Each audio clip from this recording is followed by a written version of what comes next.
It started to happen gradually. I would walk into a room and say something, and no one would notice. I would say, "Turn the TV down, please," and nothing would happen. So I would get louder. "Turn the TV down, please." Finally, I would have to go over and turn the TV down myself. And then I started to notice it elsewhere. My husband and I had been at a party for about 3 hours, and I was ready to go. I looked over, and he was talking to a friend from work, and I walked over, and he kept right on talking. He didn't even turn toward me. That's when I started to put it together. He can't see me. I'm invisible. I'm invisible. Then I started to notice it more and more. I would walk my son to school, and his teacher would say, "Jake, who's that with you?" And my son would say, "Nobody." Granted, he's just 5, but nobody? One night, a group of us gathered, and we were celebrating the return of a friend from England. Janice had just taken this fabulous trip, and she was going on and on about the hotel she stayed in. And I was sitting there looking around at the other women at the table. I'd put my makeup on in the car on the way there. I had on an old dress because it was the only thing clean, and I had my unwashed hair pulled up in a banana clip, and I was feeling pretty darn pathetic. And then Janice turned to me, and she said, "I brought you this." It was a book on the great cathedrals of Europe. I didn't understand. And then I read her inscription. She wrote, "With admiration for the greatness of what you are building when no one sees." You can't name the names of the people who built the great cathedrals. Over and over again, looking at these mammoth works, you scan down to find the names, and it says, "Builder, unknown, unknown, unknown." They completed things not knowing that anyone would notice.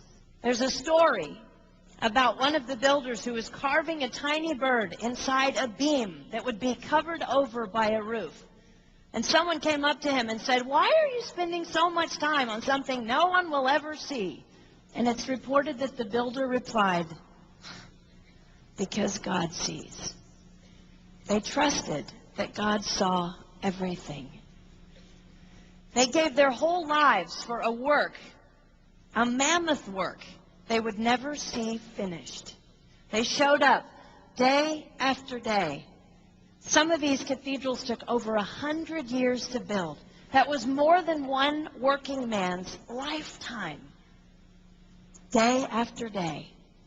And they made personal sacrifices for no credit.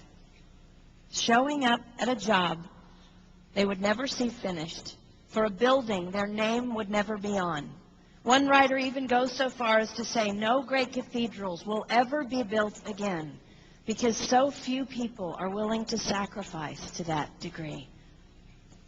I closed the book, and it was as if I heard God say, "I see you. You are not invisible to me. No sacrifice is too small for me to notice.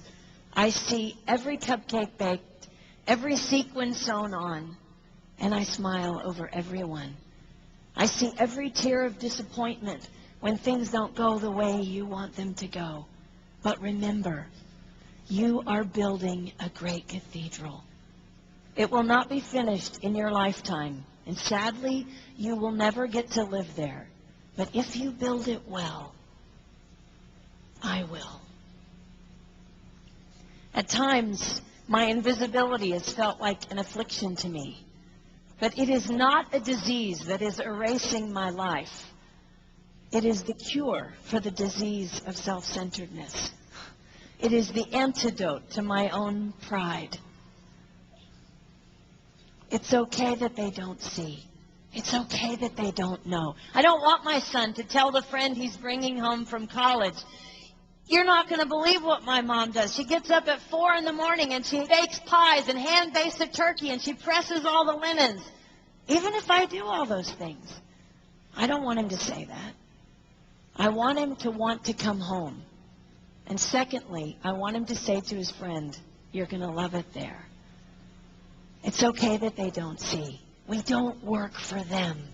We work for him. We sacrifice for him. They will never see. Not if we do it right. Not if we do it well. Let's pray that our work will stand as a monument to an even greater God.